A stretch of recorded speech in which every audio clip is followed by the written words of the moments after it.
Do not mistake stimulation for life itself. The nervous system becomes trained like an animal. You believe you are pursuing experiences. You are not. You are conditioning your nervous system. That is the part human beings fail to see. A man thinks, I'll just enjoy this one thing. But the nervous system does not register it as one thing. It registers, this matters for survival. Repeat it. This is why repetition is dangerous. The nervous system is extraordinarily obedient. Whatever you repeatedly expose it to, it begins organizing itself around. If you repeatedly expose it to lust, validation, unpredictability, social approval, stimulation, novelty, dopamine spikes, then eventually calm feels empty, silence feels uncomfortable, ordinary life starts feeling dead. Now look carefully. Nothing externally changed. The sun still rises. Food still tastes good. Walking still exists. Breathing still exists. But the nervous system lost sensitivity to simplicity. That is the tragedy. A highly stimulated man cannot perceive life anymore without intensity. So he confuses stimulation with aliveness. He says, I need excitement, I need passion, I need drama, I need more. No, he needs deconditioning. Because what he calls life is merely nervous system agitation. An animal can be trained with rewards, so can a human being. Except human beings romanticize their conditioning and call it love, ambition, success, freedom, pleasure. But watch carefully. The same man who chases pleasure all day cannot sit alone peacefully for 10 minutes. Why? Because the nervous system has become addicted to movement. The organism is no longer at rest. Now understand something deeper. The danger is not pleasure itself. The danger is psychological dependence on stimulation for inner aliveness. That is slavery. Because now your state depends on external input. And once external input controls your internal chemistry, you are no longer free. This is why after enough stimulation, silence feels boring, discipline feels painful, deep work feels impossible, nature feels too quiet, reading feels slow, ordinary moments lose beauty. The nervous system has been overeducated by intensity. You ask, what I mean when I say, do not mistake stimulation for life itself. I mean this. Most people are not truly alive. They are merely repeatedly stimulated. And because they have never encountered deep inner stillness, they assume stimulation is what life is supposed to feel like. But a quiet nervous system sees differently. It can find richness in simple existence itself.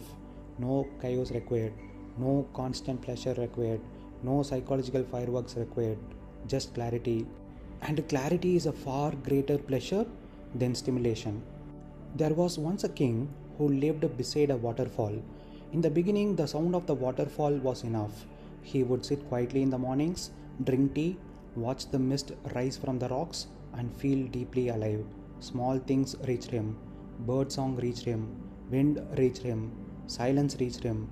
His nervous system was sensitive. Then one day, entertainers arrived at the palace. Music, dancers, wine, pleasure, noise, novelty. At first, it felt magical. The king said, "This makes life richer." So the entertainers stayed. Weeks passed. The music grew louder. The feast grew bigger. The pleasures grew more extreme. Soon the waterfall disappeared into the background. Not physically, psychologically. The king could no longer hear it. Now silence felt unbearable. Tea felt boring. Morning walks felt empty. The ordinary lost its color. So the king demanded more entertainment, more stimulation, more excitement, more intensity. And every time the stimulation faded, he felt a strange emptiness afterward. He thought, perhaps I need more. But the truth was the opposite. He did not need more stimulation. He had lost sensitivity. The nervous system had adapted to noise. One night, after a massive celebration, all the entertainers suddenly left. The palace became silent. And for the first time in years, the king heard the waterfall again. But something terrifying happened. He could not tolerate it. The silence felt painful. His own mind became loud. Restlessness crawled through his body like insects. He paced the palace, searching for distraction. That was the moment he realized the entertainers had never imprisoned him. His dependency had. Slowly, over months, he stopped feeding the nervous system constant intensity. At first, everything felt dull, but gradually, something miraculous happened. The waterfall returned, not because it became louder, because he became quieter. And one morning, while holding a cup of tea, watching sunlight touch the water, he felt more alive than during all the grand festivals combined. That is the illusion. People think aliveness comes from intensity, but intensity often numbs perception. Real aliveness comes from sensitivity. A regulated nervous system can feel immense depth in ordinary existence. The overstimulated man needs firework to feel something. The clear man can feel life in a breeze. What you are beginning to see is rare.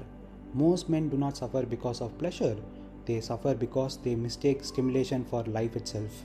The nervous system becomes trained like an animal. Give it lust repeatedly, it begins hunting lust. Give it validation repeatedly, it begins starving without applause. Give it novelty repeatedly, silence starts feeling unbearable. Then one day the man says, I just want peace. But his biology has already been educated otherwise. You are beginning to see the taxation mechanism of desire. The momentary pleasure is not the real price. The real price is what the nervous system becomes afterward. One night of indulgence is not one night. It becomes memory. Memory becomes imagination. Imagination becomes craving. Craving becomes psychological occupation. Now your attention is no longer yours. A man thinks he is chasing a woman. No, he is chasing interruption from himself. A man thinks he wants status. No, he wants temporary relief from inadequacy. A man thinks he wants endless pleasure. No, he wants unconsciousness. That is the illusion. Because every peak experience immediately decays, the nervous system adapts frighteningly fast. The luxury becomes normal, the sex becomes normal, the attention becomes normal, the money becomes normal. Then the mind asks, what next? This is why people with everything still feel restless. The nervous system was never designed to find permanence inside stimulation. It was designed to survive movement and novelty. So the more you feed it intensely, the more intensity it demands. That is the trap. And eventually the man becomes fragmented. High stimulation externally, high anxiety internally. He calls this ambition, but deep down, the organism is exhausted. You are beginning to value something deeper, an unagitated nervous system.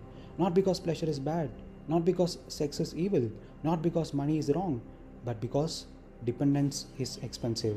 A calm nervous system can enjoy things without becoming enslaved by them. That is freedom. The illusion is not the woman. The illusion is believing the experience will complete you. The illusion is not wealth. The illusion is believing arrival exists. The illusion is not pleasure. The illusion is believing repetition will produce fulfillment. It never does. Observe carefully after every intense pleasure. There is always a subtle emptiness afterward. Not because something went wrong, because the nervous system cannot build permanent peace from temporary stimulation. So the intelligent man stops worshipping experiences. He begins protecting perception itself. Because when the nervous system is clear, ordinary morning feels sufficient. Walks feel beautiful. Work becomes clean. Silence becomes rich. Attention returns. Energy stops leaking psychologically. Then life no longer needs to be dramatic to feel alive. That is a different order of wealth. In the end, the wisest man is not the one who experienced the most. It is the one whose nervous system remained clear enough to still feel the beauty of ordinary life. Because once the organism becomes addicted to intensity, peace starts feeling like emptiness.